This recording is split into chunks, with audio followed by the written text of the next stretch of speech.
Makesta PAC Nolopo dan rekan-rekan kita dimanapun kalian berada. Di sini saya Nurul Aziza dari PAC IPPNU Kecamatan Nolopo akan mengulas materi tentang IPPNU dengan yang ada di sebelah saya, yaitu Rekanita Dewi Kurniawati selaku Ketua IPPNU PC Kabupaten Madiun. Hai Rekanita. Hai juga Rekanita, selamat siang. Ya Allah, hari ini Selamat siang. sangat terik sekali, tapi semangat kita itu masih membara. Alhamdulillah. Iya, meskipun pandemi kayak gini tapi semangatnya nggak boleh berkurang ya. Ya dong, tetap harus. Iya. Nah, di sini nanti kita akan membahas sedikit tentang materi IPPNU. Seperti itu. Baik, Oke, sudah bisa dimulai Rekanita? baik, silahkan dimulai. Oke. Karena kita sendiri adalah seorang IPPNU, nah yang kita sapa ini nanti kan peserta-peserta yang sudah mengikuti Makesta kemarin, tapi kita mengadakan rencana tindak lanjutnya. Untuk pengulasan materi lagi, saya ingin Rekanita sedikit menjelaskan tentang bagaimana sih sejarah berdirinya IPPNU itu. Baik. Sebelumnya saya mau perkenalkan dulu budaya ini ya. Monggo silakan. Iya. Karena kemarin mohon maaf nih rekan-rekanita peserta Makesta di PAC Nolopo.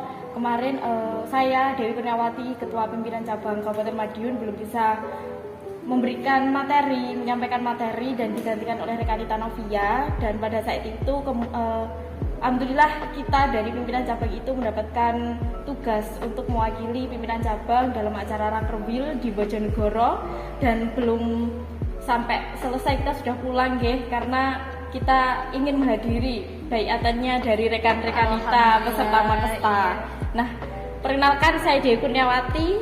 Saya beralamatkan di Desa Pucanganom, RT 28 RW 3, Kecamatan Kebonsari, Kabupaten Madiun.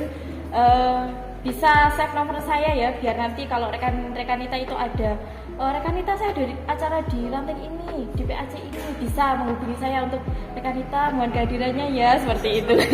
Oke, baik, silakan jenengan save 0857 3323 0656. Oke, nanti silahkan di save ya rekan-rekanita. Siapa tahu kedepannya pasti akan menghubungi Mbak Dewi seperti itu. Iya, seperti Rekanita Nurul kemarin juga menghubungi saya. Rekanita Ketua mohon hadir ya di acaranya PAC Nolopo di Melilir waktu itu nggak? Benar. Oke, itu tadi sekilas tentang Rekanita Dewi ya. Oke, subhanallah, emang perjuangan untuk IPPNU itu nggak hanya loko-loko sederhana gitu ya Rekanita, tapi memang benar-benar harus diniatkan gitu. Ya. Iya. Langsung kita kembali ke pertanyaan tadi. Bagaimana sih sejarah berdirinya IPPNU itu? Oke, sejarah berdirinya IPPNU. IPPNU, rekanita peserta RTL pasti sudah paham ya, IPPNU kepanjangan dari apa kayak gitu.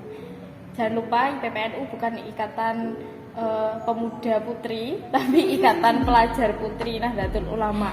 Nah, organisasi IPPNU ini didirikan pada tanggal 2 Maret 1955 Masehi atau bertepatan pada tanggal 8 Rajab 1374 Hijriah di Malang, Jawa Timur. Nah, IPPNU ini berkali-kali mengalami perubahan. Jadi yang awalnya itu pemudi, terus sekarang menjadi pelajar putri. Nah, itu IPPNU juga dirintis oleh beliau almarhumah Ibu Hajah Umroh Mahfudoh dan juga Ibu Zanifah dan juga Ibu Mahmudah. Tapi kita sampai saat ini masih menyebutnya adalah Rekanita Umroh Mahfudoh seperti itu karena masih melekat gitu bahwa ya Allah, Rekanita Umroh itu dulunya berarti seperti ini ya perjuangannya. Kalau kita mah sekarang enak mau kemana itu sudah punya kendaraan. Dulu kan ya Allah, perjuangan harus naik ini dulu, terus nanti transit di sana. Kalau sini kan Rekanita nanti mohon hadir di PAC Nolopo ya, kita langsung aja sudah sampai. Nah, kalau perjuangannya Rekanita yang dulu kan subhanallah gitu. Terus organisasi ini itu didirikan untuk melakukan pembinaan dan pengkaderan terhadap remaja putri Nahdlatul Ulama yang berusia 12 sampai 30 tahun. Jadi kalau saya ini kan bilangnya kemarin waktu pelantikan itu ketemu dengan Rekanita Ketua Pimpinan Ranting Kecamatan Nolopo, pernah ada tanya yang seperti ini, Rekanita jenengan sudah menikah kok masih di IPPNU sih? Ya itu sesuatu yang membuat saya gini. IPPNU itu tidak melulu teman-teman atau rekanita yang belum menikah.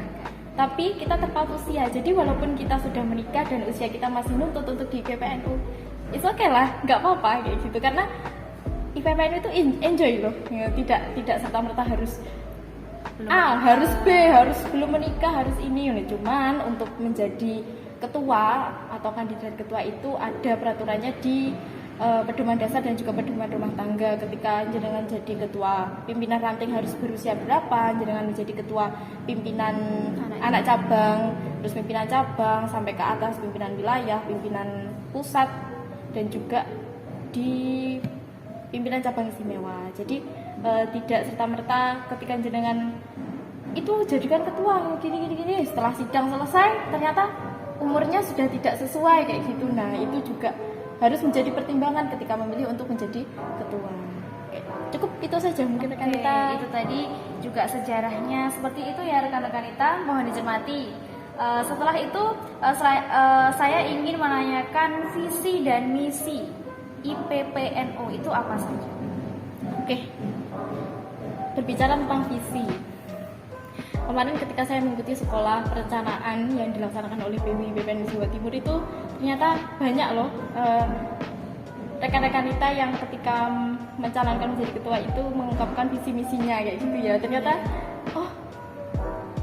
belum pas ya ternyata visi misi kita yang kita buat kayak gitu. Namun untuk visi misi IPPNU itu tentunya sudah benar-benar dikaji oleh beliau-beliau yang sudah berinisiatif untuk mendirikan IPPNU. Nah, untuk visinya IPPNU adalah terbentuknya kesempurnaan pelajar putri Indonesia yang bertakwa, berakhlak karimah, berilmu dan berwawasan kebangsaan. Jadi pelajar putri yang ada di Indonesia itu tidak hanya mampu melaksanakan satu hal saja, namun kita juga harus ketika pelajar putri dengan kegiatan yang sangat banyak sekali, tentunya kita juga harus mampu mengendalikan diri kita itu untuk selalu bertakwa kepada Tuhan Yang Maha Esa gitu, berakhlak karimah. Jadi ketika kita kemana atau sowan tuh dalamnya Bapak MWC tentunya atau PCNU dan tokoh-tokoh alumni lainnya, kita juga harus mampu mempunyai akhlak karimah yang baik. Jadi ketika kita dipandang orang itu bahwa ternyata remaja putrinya IPPNU itu sopan santunnya saya nggih, jadi tidak kok gitu ya IPPNU kayak gitu. Tentunya mungkin ya banyak sih yang terjadi seperti itu, namun itu terjadi juga bukan karena serta-merta harus seperti itu, tidak. Cuman mungkin ada kebijakan-kebijakan lain yang mengharuskan kita seperti itu. Kayak kita pulang malam waktu rapat kayak gitu kan. Karena memang longgarnya teman-teman adalah waktu malam, jadi kita jam 10 baru sampai rumah ya sudah ya itu. Itu ketentuan kita ketika rapat, konsekuensi kita kalau rapat malam. Tapi kalau orang mau rapat pagi juga teman-teman banyak yang sekolah, rekan-rekan kita banyak yang sekolah, banyak yang kerja, apalagi yang sudah jadi guru seperti itu, kayak gitu kan juga berpikir ulang untuk melaksanakan rapat ketika pagi. Terus berilmu, jadi rekan kita IPPNU itu tidak bukan hanya kader yang asal comot, tidak. Pasti mereka yang mengikuti Makesta pada saat ini juga mereka mempunyai ilmu yang sangat tinggi, ilmu yang nanti bisa ditularkan kepada rekan-rekan kita yang ada di bawahnya tentunya. Karena ilmu itu walaupun satu ayat harus dibagikan kepada rekan-rekan kita yang lain. Terus setelah itu juga harus berwawasan kebangsaan. Jadi ketika kita menjadi anggota IPPNU, terutamanya IPPNU, kita harus mampu mengerti dan juga memahami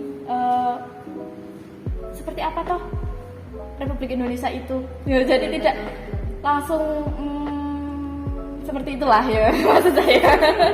Berarti nggak loko-loko hanya pengetahuan dasar saja ya rekan kita, tapi kita juga dituntut nih, ini punya negara, punya Indonesia kita ini. Ya. Jadi kita juga harus berkebangsaan juga seperti itu. Nah, selain itu ketika di Makesta juga banyak kok pimpinan anak cabang dan juga pimpinan ranting yang melaksanakan Makesta itu wawasan kebangsaannya diisi oleh bapak-bapak TNI, bapak-bapak polisi kayak gitu. Jadi kita excited ya, ternyata IPPNU itu tidak hanya ini saja, tidak hanya rekan-rekan kita alumni yang mengisi, tidak. Jadi kita bisa berkolaborasi dengan beliau-beliau yang menjadi garda terdepannya Republik Indonesia. Nah, sekarang untuk misi. Iya, beralih ke misi ya.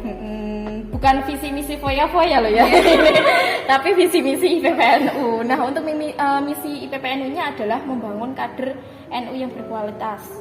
Tadi juga sudah berakhlakul karimah, bersikap demokratis dalam kehidupan bermasyarakat, berbangsa dan juga bernegara.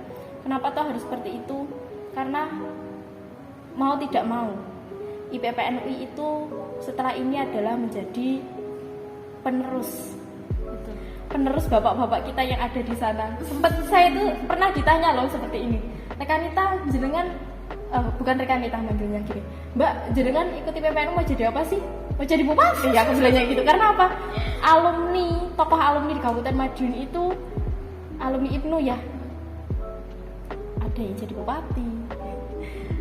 Terus kemarin alhamdulillah juga beliau sekarang menjabat di DPR RI kayak gitu loh. Jadi ketika saya ditanya oleh teman-teman yang belum gabung di PPNU kayak gitu, pasti saya jawabnya, Mbak mau jadi apa sih ikut PPNU? Bupati. Nggak tanggung-tanggung ya rekan kita. Bupati. Setelah itu kalau sekarang ditanya nih, sempat kemarin teman-teman yang sharing yang datang ke rumah itu, Mbak, kok jenengan ini sih antusias banget di PPNU. Sebelum jadi ketua pun jenengan sangat kayak bilangnya jenengan itu sangat mengedepankan PPNU kayak gitu, sempat prioritas. Ya bisa lah dikatakan prioritas ya, karena tanggung jawab di PPNU itu tidak hanya di zahirnya saja tapi juga di batin. Karena mau jadi apapun IPPNU tetap gandul sarengnya kiai. Terus sekali. Ya itu tadi visi dan misi dari IPPNU. Yang pada intinya pokoknya mencetak generasi-generasi yang khususnya IPPNU berkualitas, berakhlakul karimah dan lain sebagainya. Seperti itu ya rekan Rita. Nah, ini kan IPPNU ini sebuah organisasi, tentunya mereka pasti punya logo ataupun lambang. Nah, kalau untuk lambangnya sendiri mungkin bisa dijelaskan sedikit tentang lambangnya IPPNU. Oke, saya cari ininya dulu ya, lambangnya dulu ya, gambar lambang. Ini di sini di atas sana ya. Iya. Nanti bisa ditampilkan slide di bawah ya. Ini juga ada di jas IPPNU ini ada lambangnya juga, segitiga ini ya. Nanti bisa diedit ya. Dikasih di samping saya kayak gitu. Untuk lambang IPPNU. Tentunya IPPNU kan di situ ada logo segitiga. Waktu foto kan pasti gini ya. Segitiga kayak gitu, segitiga. Segitiga itu melambangkan adalah iman, Islam dan juga ihsan. Setelah itu ketika kita sudah, kenapa toh kita harus mempunyai trilogi itu? Mau tidak mau kita juga harus ke situ. Kembalinya. Karena kembali ke zahir kita, batin kita, tidak hanya serta-merta ikuti PPNU gitu. Tidak ya. Terus setelah itu ada warna hijau. Hijaunya seperti apa ya? Nanti mungkin bisa ditampilkan ya rekan-rekan kita. Jadi mungkin di sini dijelaskan, nanti akan ada slide-nya seperti itu. Biar diedit nanti. Terus di sini warna hijau itu berarti kebenaran, kesuburan serta dinamis. Jadi ketika kita bicara warna hijau pasti kita suka sih warna hijau itu hijau royo-royo. Kalau lihat hijau itu subhanallah rasanya. Ya Allah, hijau dinamis, kesuburan. Terus apa ya? Intinya IPPNU itu ketika melihat warna hijau itu ya subhanallah.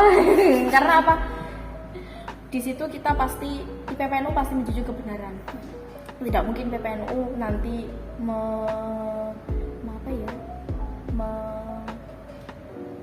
ibaratnya seperti ikut arus lah. Ya. Oke. Kita nggak boleh ikut arus ya rekan kita. Yang namanya kebenaran itu tadi kan memang harus ditegakkan ya. Fokus pada satu apa yang kita menjadi tujuan kita di situ. nanti ada fungsinya, jadi saya sampaikan di fungsi aja. Terus warna putihnya di situ berarti kesucian, kejernihan dan juga kebersihan. Jadi Rekanita IPPNU itu kalau di sini saya pakai jilbab putih ya karena SOP-nya di PPOA itu kita harus menggunakan jilbab putih. Nah, berhubung tadi Rekanita Nurul ini tadi kehujanan. Ya, hujan lokal tadi ya. Jadi dia ganti jilbab di sini karena jilbabnya putih basah ya Rekanita. Mohon dimaafin. Terus yang ketiga adalah warna kuning. Kuning itu berarti kejayaan. Nah, IPPNU itu pasti jaya. Karena tidak menutup kemungkinan IPPNU akan menjadi generasi penerus. Kembali ke situ lagi. Kejayaannya IPPNU tidak serta-merta hanya di pabrik A, B atau C, tapi insya Allah menyeluruh. IPPNU itu pasti jaya di atas. Terus ada 2 garis tepi mengapit warna kuning. Itu mengartikan adalah 2 kalimat syahadat. Masih ingat kalimat syahadat seperti apa? Terus di atasnya juga ada 9 bintang, yaitu melambangkan adalah keluarga Nahdlatul Ulama. Terus 1 bintang besar paling atas itu tentunya untuk baginda Rasulullah SAW.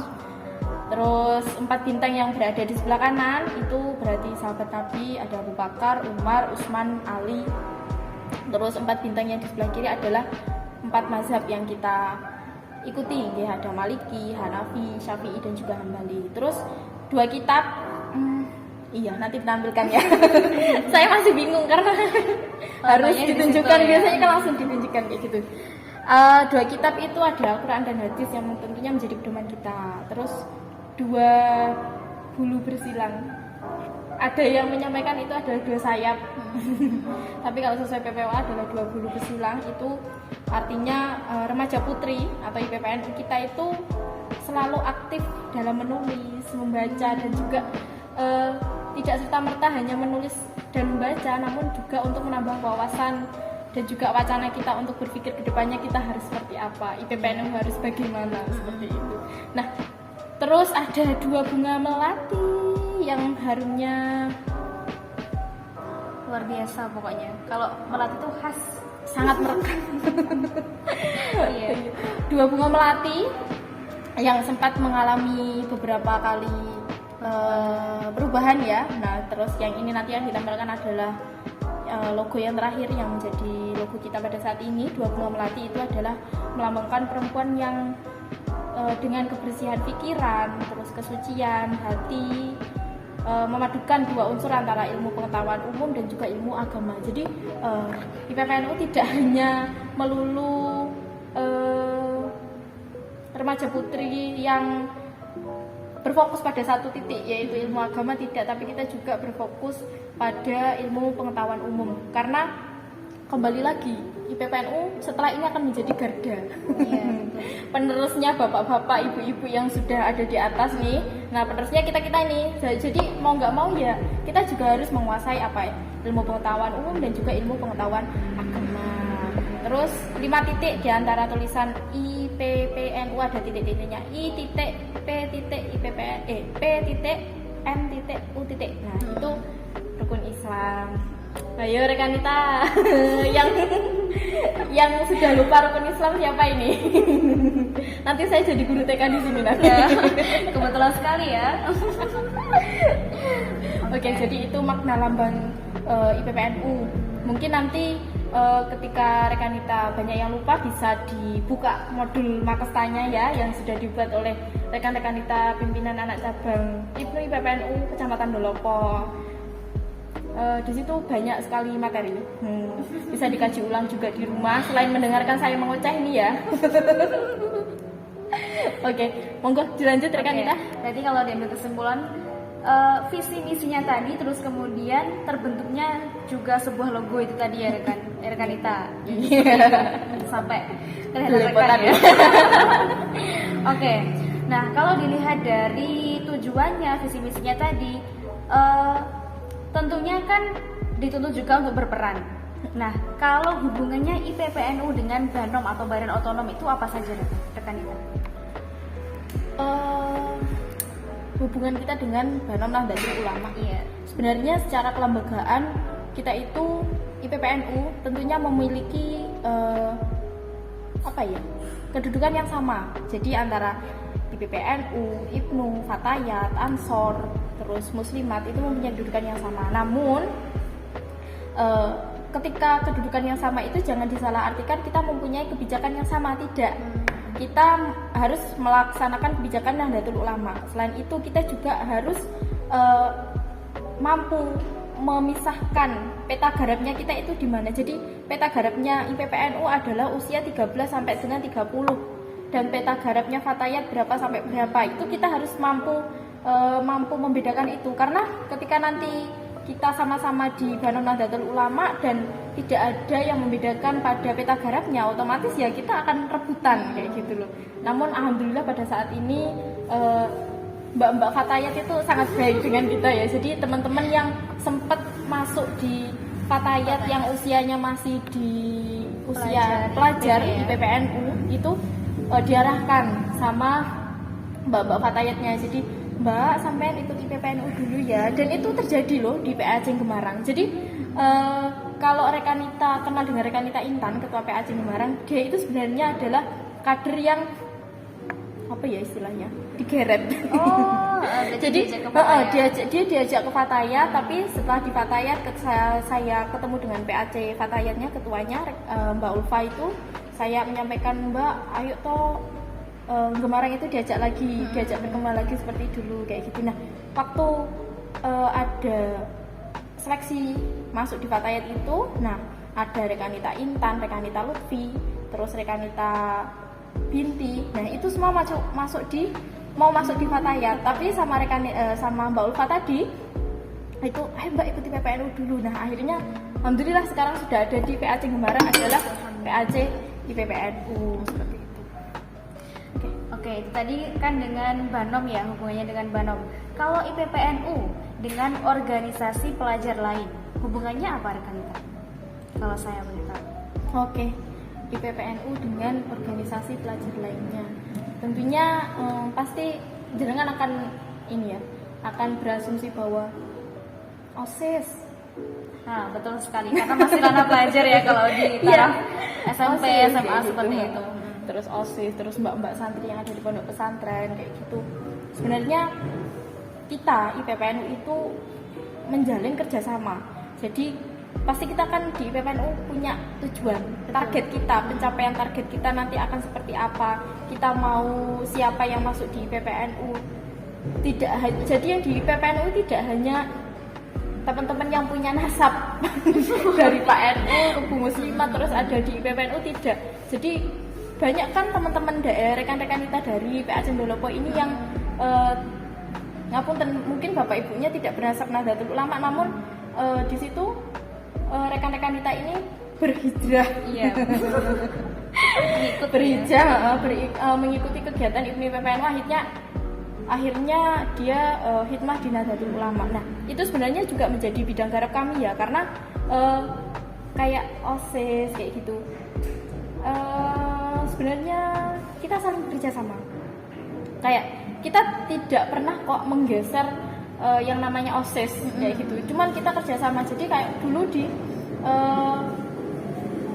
kalau saya melaksanakan sendiri itu di SMP 1 Kebonsari. Nah, kita kan sama-sama di OSIS nih ya.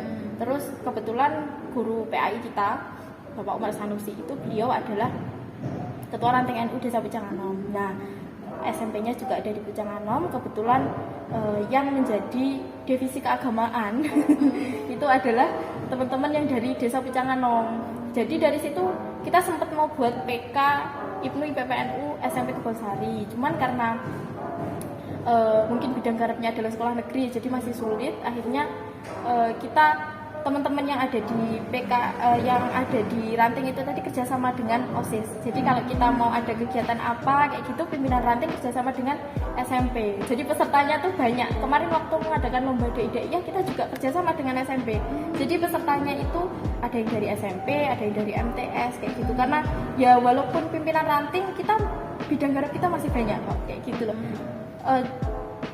Yang akan kita targetkan untuk masuk di PPNU tidak hanya 1 atau 2 anak, tapi ayo kita kita sukseskan program 1000 ranting. Alhamdulillah, luar biasa sekali ya. Ini nggak tanggung-tanggung 1000 ranting ya Di Jawa Timur. Iya. Nggak apa-apa, kita punya cita-cita yang tinggi dulu. Insya Allah kalau Gusti Allah meridhoi nggih, semoga dengan usaha kita dan ikhtiar kita mau melaksanakan bidang barak untuk pembentukan pimpinan ranting PK itu kita samakan lah dengan Bapak-Bapak NU yang ada pimpinan ranting NU-nya. Tentunya kita juga kerjasama dengan beliau-beliau yang ada di pimpinan ranting NU, pengurus ranting NU, pengurus ranting NU untuk membuat atau menghadirkan anak-anaknya yang usianya masih pelajar untuk masuk di PPNU. Dan ini juga pesan untuk alumni juga nih, ayo toh mbak alumni, mas alumni dirangkul adik-adiknya yang belum ikut PPNU, karena tanpa alumni itu juga Nggak jadi kita ya. karena alumni sangat berperan aktif juga untuk pembentukan PPNU baik di ranah ranting, PK ataupun di pondok pesantren kayak gitu.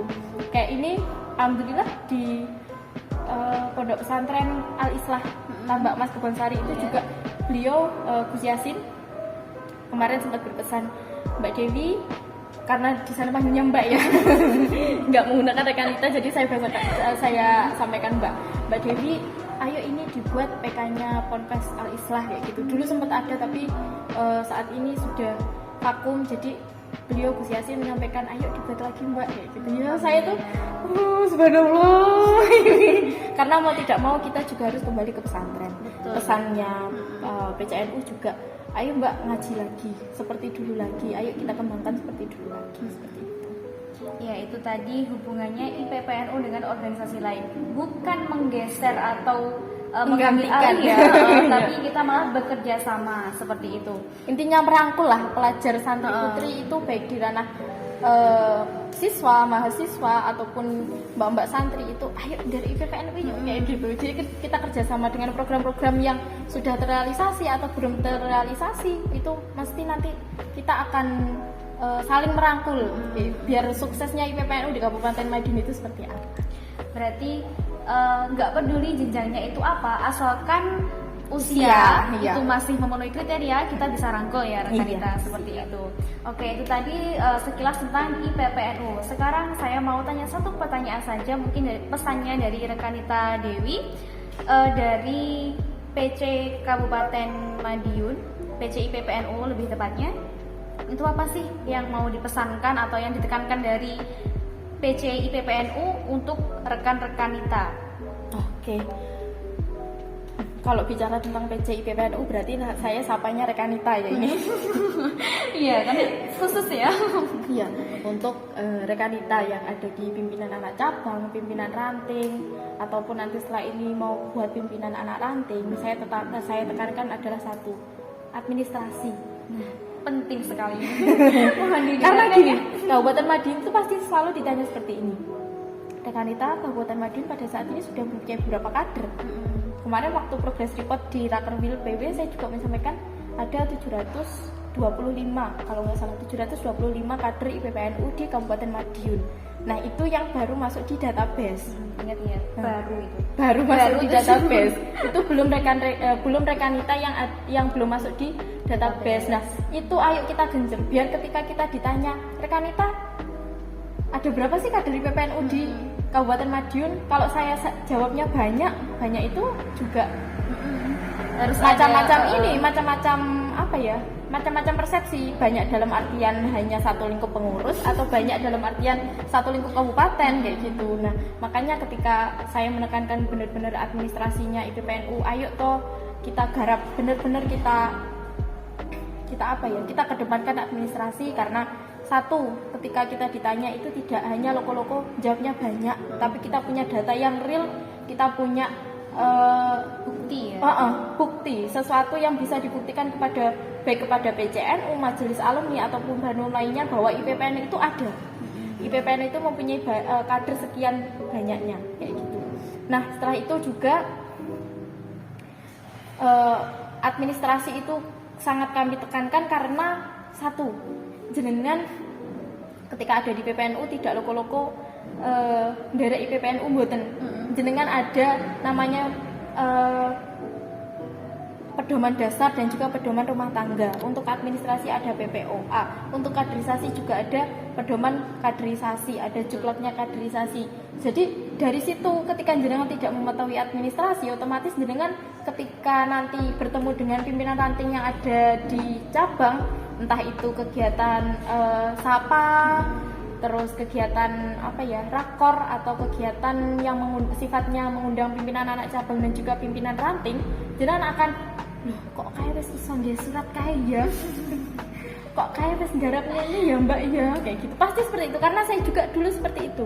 Saya di pimpinan ranting ketika menjadi ketua, saya benar-benar berusaha bagaimana toh biar ini pimpinan ranting kita itu bisa jadi sorotannya cabang kayak gitu. Ya dari itu tadi kita melaksanakan administrasi sesuai dengan pedoman administrasi. Jadi tidak loko-loko nggak surat terus gini Mbak, gak apa-apa kayak gini. Otomatis ketika kita menyampaikan wes gini aja, wes nggak apa-apa, wes ini aja nggak apa-apa diajukan nanti pasti di ACC. Ya di ACC tetap, tapi otomatis nanti kader belakang jenengan itu loh. Kadernya di setelah jenengan itu pasti bertanya-tanya, lah jane sing bener ki surate piye to Mbak? Jane sing bener ki piye to Mas? Kayak gitu pasti itu. Karena kemarin juga seperti itu terjadi juga di PA Cendolopo. Waktu pengajuan SP itu juga berkali-kali revisi karena untuk IPNU dengan IPPNU administrasinya juga beda. Jadi tidak tapi nanti kalau jenengan kegiatannya bareng kayak gitu ya, IPNU kayak gini. Kayak Makesta ini jadi pimpinan anak cabang Kecamatan Dolopo, panitia Makesta itu kan suratnya bareng. Tapi kalau suratnya bersifat intern untuk IPPNU sendiri itu pasti ada pedoman administrasinya kayak gitu. Nah nanti kalau mungkin rekanita ada yang tanya, lah rekanita sampai saat ini saya belum punya loh pedoman administrasi yang benar-benar real untuk IPPNU. Nanti bisa menghubungi rekanita ketua ya. Nanti biar rekanita ketua itu kerjasama dengan sekretaris dan juga waseknya Kabupaten Madiun biar disampaikan ke sekretaris dan juga waseknya pimpinan ranting sekecamatan Dolopo. Tapi ini tidak hanya berlaku untuk PAC Dolopo ya, semua PAC yang ada di Kabupaten Madiun. Ini terima kasih loh, ini bisa menyampaikan sesuatu hal yang menjadikan tolak ukurnya IPPNU ke depan itu administrasinya baik ini ya lewat ini.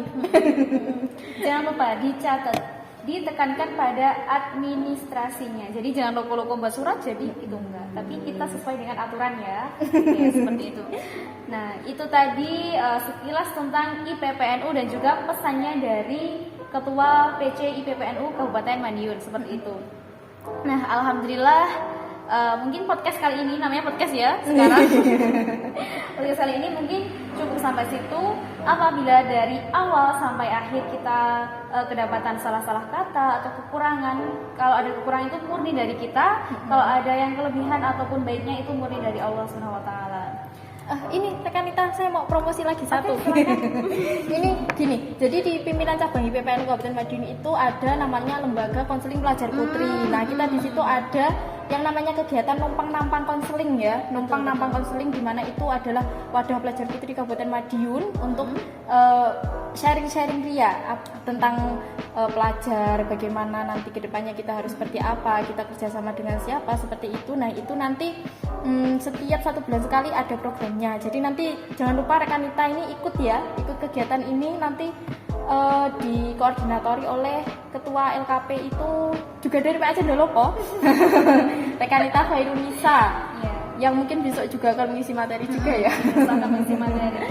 Ya, udah itu aja. Cukup. Okay. Mungkin kalau ada apa-apa langsung bisa dihubungi nomor tadi ya. Kalau nggak gitu langsung hubungi PAC Dolopo saja. Oke.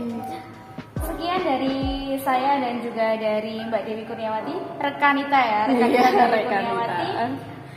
Sampai jumpa di pertemuan selanjutnya, entah dimanapun kalian berada. Salam belajar berjuang bertakwa. Wassalamualaikum warahmatullahi wabarakatuh.